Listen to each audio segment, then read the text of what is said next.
Agora vou partir uma destas pílulas em dois, disse Holmes, e sacando seu canivete fez o que dizia. Devolveremos uma metade à caixa para futuros propósitos. Colocarei a outra neste copo de vinho, em que há uma colher de chá de água.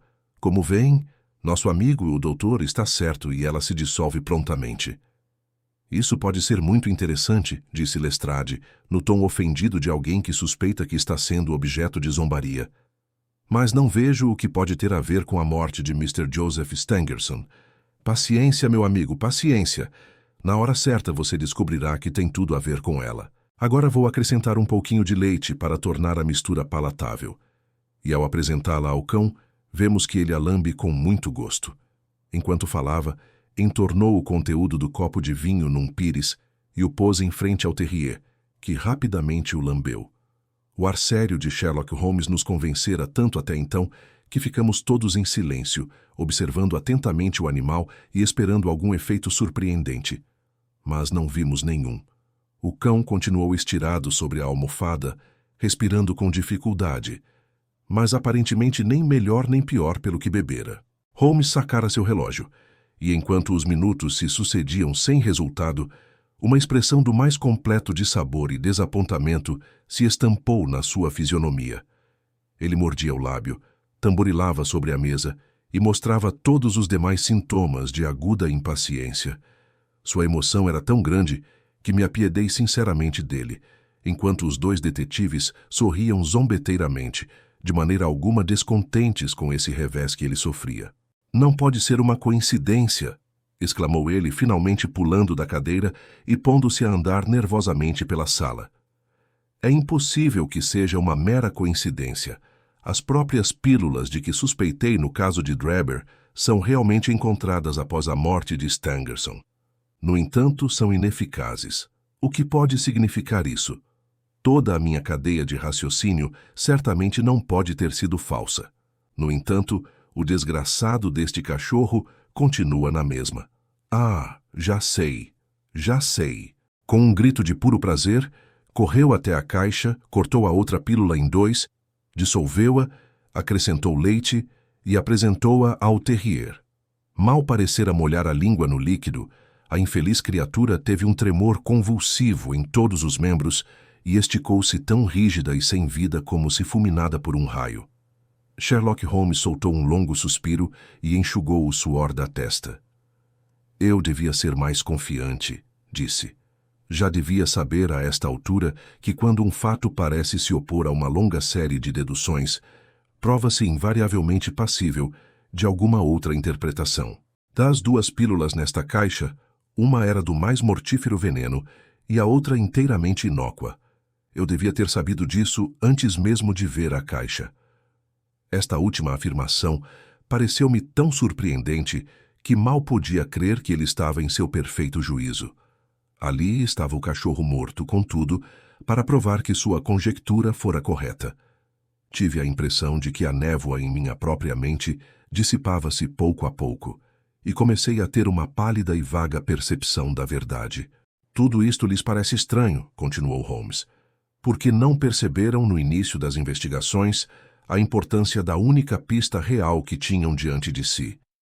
Tive a sorte de me agarrar a ela, e tudo o que aconteceu desde então serviu para confirmar minha suposição original, e de fato foi a sequência natural dela. Eis porque coisas que os desconcertaram e tornaram o caso mais absurdo serviram para me esclarecer e fortalecer minhas conclusões. É um erro confundir estranheza com mistério. O crime mais banal é muitas vezes o mais misterioso, pois não apresenta nenhuma característica nova ou especial a partir da qual possamos fazer deduções. Teria sido infinitamente mais difícil elucidar esse homicídio se o corpo da vítima tivesse sido simplesmente encontrado no meio da rua, sem nenhuma dessas circunstâncias insólitas e sensacionais que o tornaram notável. Esses detalhes estranhos, longe de tornar o caso mais difícil, tiveram, na realidade, o efeito de facilitá-lo. Mr. Gregson, que ouvira esse discurso com considerável impaciência, não pôde mais se conter. Olhe aqui, Mr. Sherlock Holmes, disse. Estamos todos prontos a reconhecer que é um homem sagaz e que tem seus próprios métodos de trabalho. Mas agora queremos algo mais que mera teoria e pregação. Trata-se de agarrar o homem. Já expus meu ponto de vista e parece que estava errado. O jovem Charpentier não poderia estar envolvido nesse segundo crime. Lestrade saiu à procura de seu homem, Stangerson, e parece que estava errado também. O senhor semeou insinuações por aqui e por ali, e parece saber mais que nós, mas sentimos a esta altura que temos o direito de lhe perguntar diretamente o quanto sabe do caso. Pode nomear o culpado? Não posso deixar de sentir que Gregson está certo, senhor, observou Lestrade. Nós dois tentamos e nós dois fracassamos.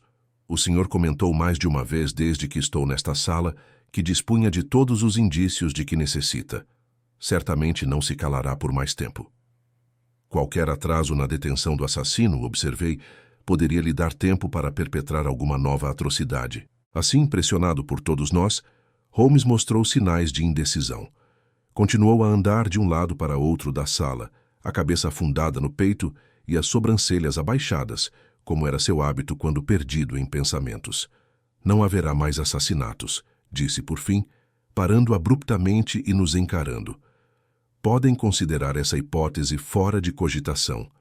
Perguntaram-me se sei o nome do assassino. Sei.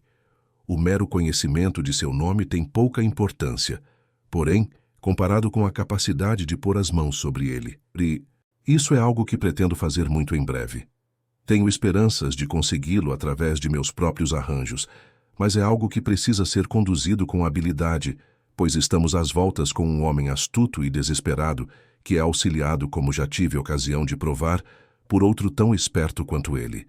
Enquanto esse homem não tiver nenhuma suspeita de que alguém pode ter uma pista a alguma chance de agarrá-lo, mas se tivesse a mais ligeira desconfiança, poderia mudar de nome e desaparecer num instante em meio aos 4 milhões de habitantes desta grande cidade. Sem pretender ferir os sentimentos de qualquer dos dois, sou obrigado a dizer que considero esses homens superiores à força oficial, e é por isso que não pedi sua ajuda. Se eu fracassar, a culpa por essa omissão será toda minha, mas estou preparado para isso. No momento estou pronto para prometer que assim que puder me comunicar com vocês, sem pôr em risco meus próprios arranjos, eu o farei. Gregson e Lestrade pareceram muito pouco satisfeitos com essa promessa, ou pela alusão depreciativa à polícia investigativa. O primeiro havia ruborizado até as raízes de seu cabelo louro, enquanto os olhinhos redondos do outro cintilavam de curiosidade e ressentimento. Nenhum dos dois teve tempo para falar, no entanto, antes que ouvíssemos uma batida à porta, e o porta-voz dos moleques de rua, o jovem Wiggins, introduzisse sua insignificante e repugnante pessoa. Por favor, senhor, disse ele, tocando o topete. Estou com o fiacre lá embaixo. Bom menino, disse Holmes afavelmente. Por que vocês não introduzem este modelo na Scotland Yard?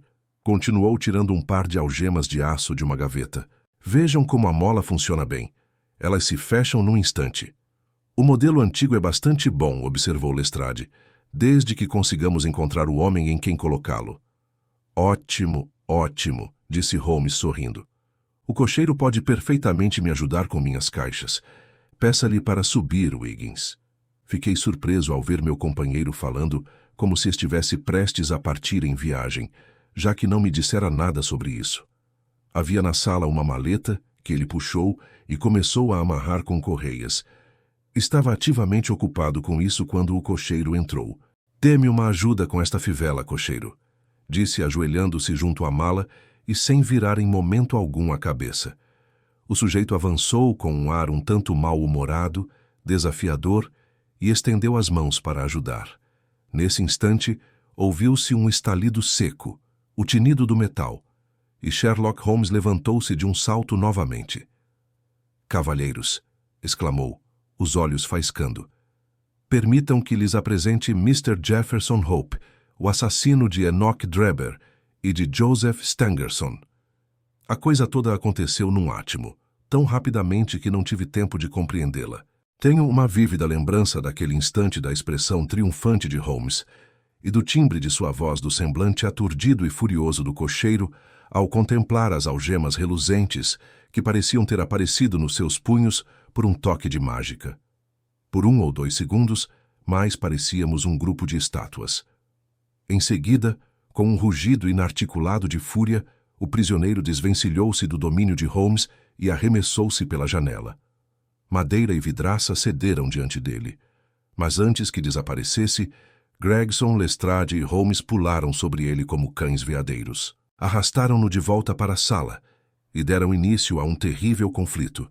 O homem era tão forte e violento que nós 4 fomos muitas vezes jogados longe. Ele parecia ter a força convulsiva de um homem em crise epiléptica. Tinha o rosto e as mãos terrivelmente lacerados por sua passagem pela vidraça, mas a perda de sangue em nada diminuía sua resistência. Só depois que Lestrade conseguiu enfiar a mão por dentro da sua gravata e quase estrangulá-lo, foi possível fazê-lo compreender que sua luta era inútil.